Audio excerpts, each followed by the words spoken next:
Now, looking back on your final year in office, do you feel you ever obstructed justice or were part of a conspiracy to cover up or obstruct justice? No. And I'm interested that you use the term obstruction of justice. Now, you perhaps have not read the statute with regard to the obstruction of justice. As it happens, I have. Oh, you have, you say? Well, then, you'll know. It doesn't just require an act. It requires a specific corrupt motive. And in this case, I didn't have a corrupt motive. What I was doing was in the interest of political containment. Well, be that as it may, the direct consequences of your actions would have been that 2 of the convicted burglars would have escaped criminal prosecution. Now, how can that not be a cover-up or obstruction of justice? Well, I think the record shows, Mr. Frost, that far from obstructing justice, I was actively facilitating it.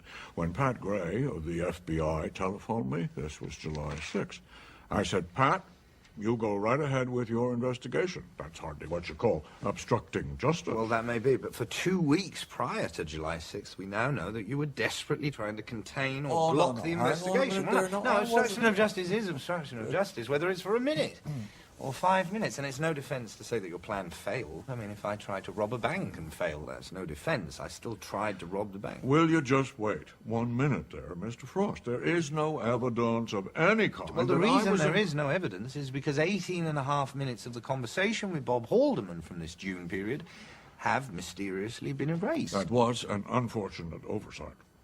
And Bob Haldeman is a rigorous and a conscientious note-taker. His notes are there for all to see. Well, we found something rather better than his notes. A conversation with Charles Colson, which I don't think has ever been published. Okay, here we go. It hasn't been published, you say? No, but one of my researchers found it in Washington, where it's available to anyone who consults the records. Oh, well, I just wondered, you know, if we'd seen it. More than seen it, Mr. President. You spoke the actual words. Now, you've always claimed you first learned of the break-in on June 23rd. Oh.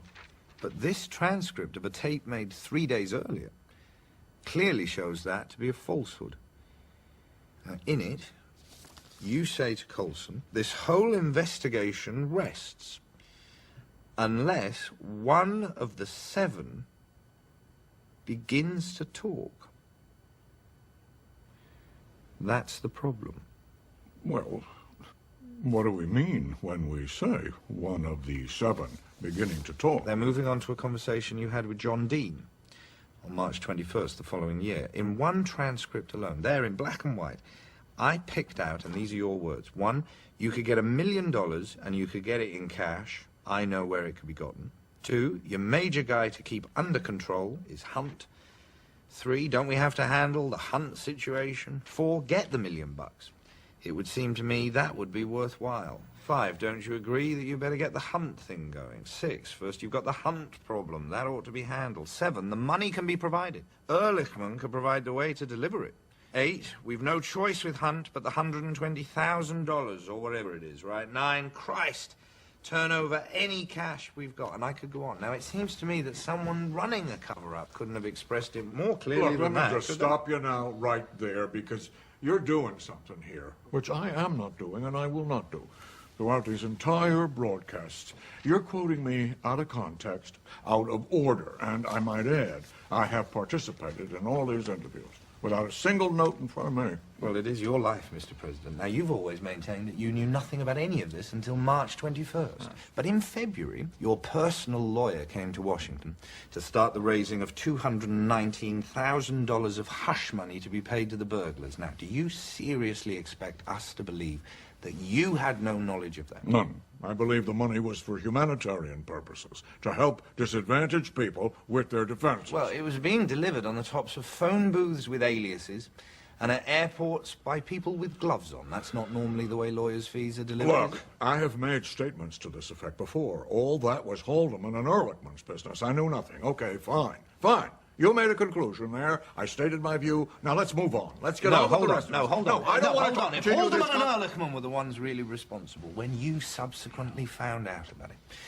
Why didn't you call the police and have them arrested? Isn't that just a cover-up of another kind? Well, maybe I should have done that. Maybe I should have just called the feds into my office and said, hey, there's the two men. Haul them down to the dock, fingerprint them, and then throw them in the can. I'm not made that way. These men, Haldeman and Ehrlichman, I knew their families. I knew them since they were just kids. Oh, yeah, but you know, politically, the pressure on me to let them go, that became overwhelming. So I did it.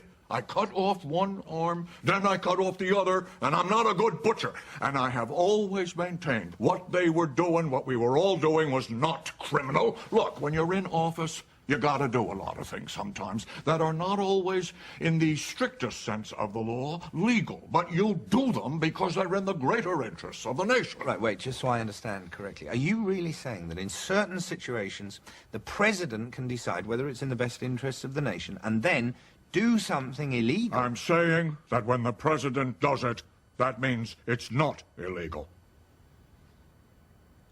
I'm sorry? That's what I believe.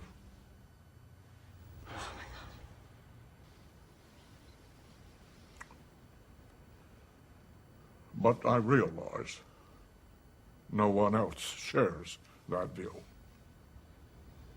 So, in that case, will you accept, then, to clear the air once and for all, that you were part of a cover-up and that you did break the law?